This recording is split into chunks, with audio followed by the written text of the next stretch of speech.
Innovation for the Fatigued, How to Build a Culture of Deep Creativity, Alf Rehn,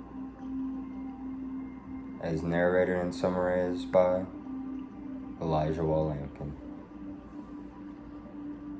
Innovation has become a boring and repetitive process of creating new things that people will spend their money on.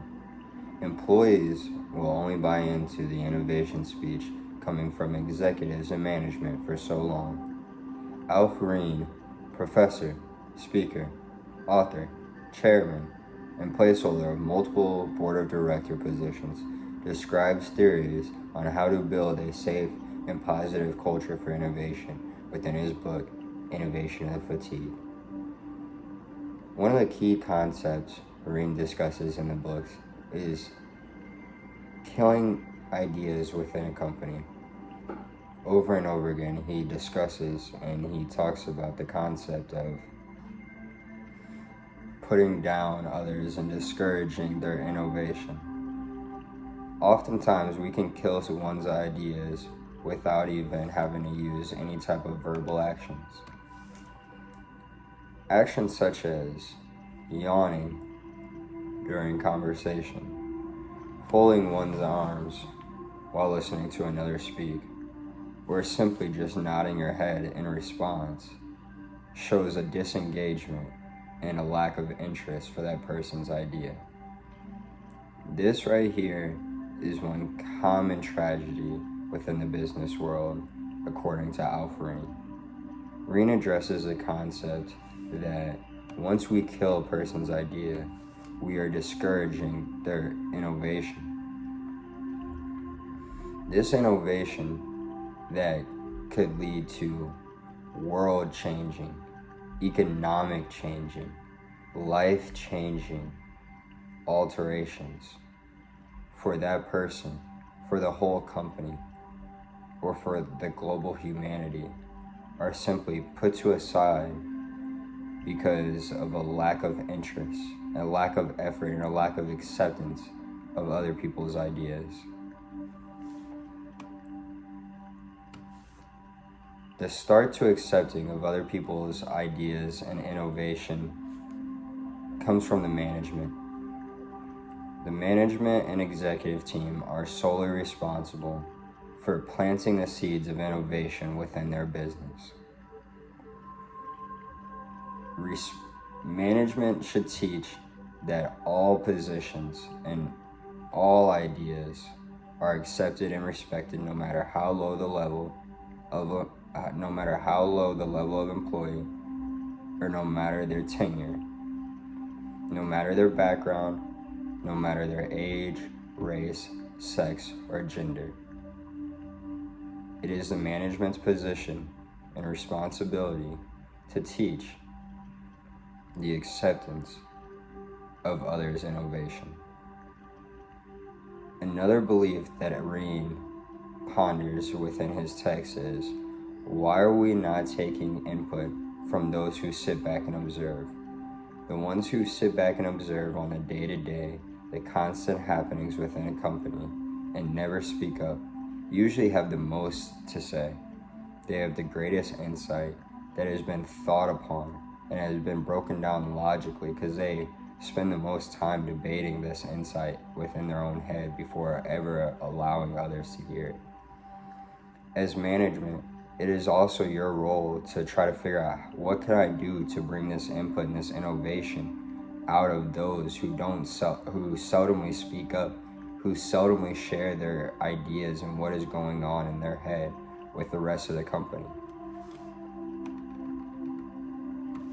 So the book is called The Innovation for the Fatigued. What does this mean?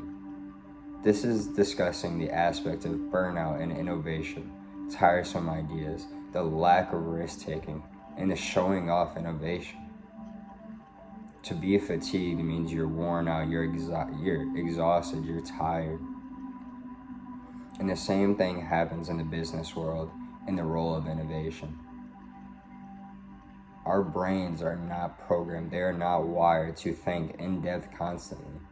That is why people like Albert Einstein and Bill Gates are so high praised due to their high IQ. They can constantly think at an in-depth level.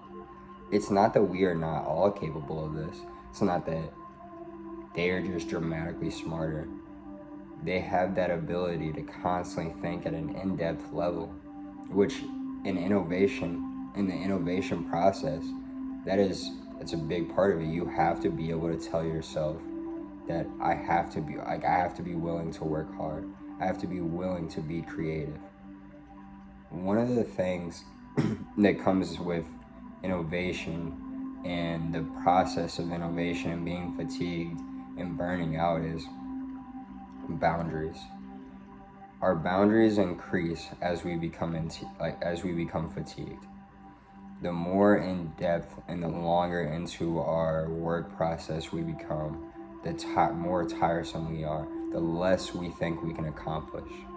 We already set limits for ourselves from the beginning when we tell ourselves we cannot do certain things, we cannot accomplish certain tasks. It is also the role of management to assure people and to figure out how can I get inside their head to motivate their innovative process. Instead of asking somebody, can you do this? Try to rephrase the question, how would you do this? And this completely adds a different cognitive perspective to the task.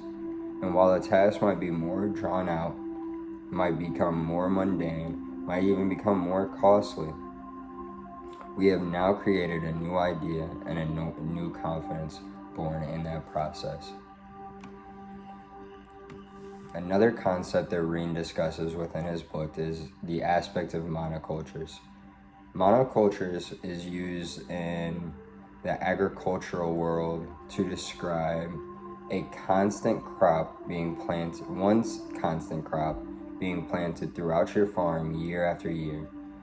Eventually, having this allows for no mixture of the soil, no difference in that aeration, thus creating a loss of crop in the long run, a loss of money, a financial hardship for yourself because of lack of diversity.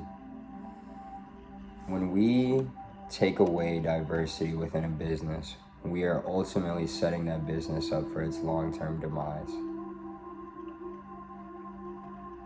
One concept that Rehn brings up, and he says that he's even used in the academia world to put in perspectives to other people of how important diversity is if we were to take in the knowledge and the input of people in refugee camps, those people have a completely different perspective of how you and I think. So we are going to get completely different answers. And even if we didn't want to go as far as refugee camp members, look at your janitor. Your janitor that's working for your business is at the bottom floor level. He is going to give you ideas in a completely different mindset than your mid-level management, your everyday salespeople. While yes, not every idea should be entertained and money should not be thrown into, he still is going to give you very, very valuable knowledge, depending on if you can allow yourself to put your own spin on it to make use of it. One of the main concepts that Rehn touched upon is the fact that innovation is no longer being used as a tool to get people further in life, to make our lives simpler. We're using innovation and to put people on a pedestal as tools to boast. Who has the newest gadgets? Who has the shiniest this? Who has the fanciest that? Instead, if we spend all this money that is being circulated and being dumped into innovation to find things that benefit our future, such as the health concerns in third world countries, such as diarrhea. Alf Rehn opened my eyes to where something as simple as diarrhea is killing thousands and thousands of children across the world. And it's something we, in first world countries, we treat every day, simplistically. constantly not making a big deal out of it. But why is innovation and money not being poured into detrimental health problems, such as diarrhea, to where little effort, maybe just a little bit above our normal pay grade, has to be put in, and we save hundreds and thousands of kids across the world? The money has been the driving force for innovation for years. And after reading Alf Rehn's Innovation for the Fatigued, I am in agreement with him. Innovation should take the role of protecting our global future. That is to say, money should take the back seat, and our future should now be the driving force behind innovation. For those who don't understand innovation and the process of creating new things and new ideas within a company, I believe that Alf Rehn's book is a very beneficial read and would do a lot of people much insight. If you have any more questions, you can be contacted at the link below. Always. Have a great day.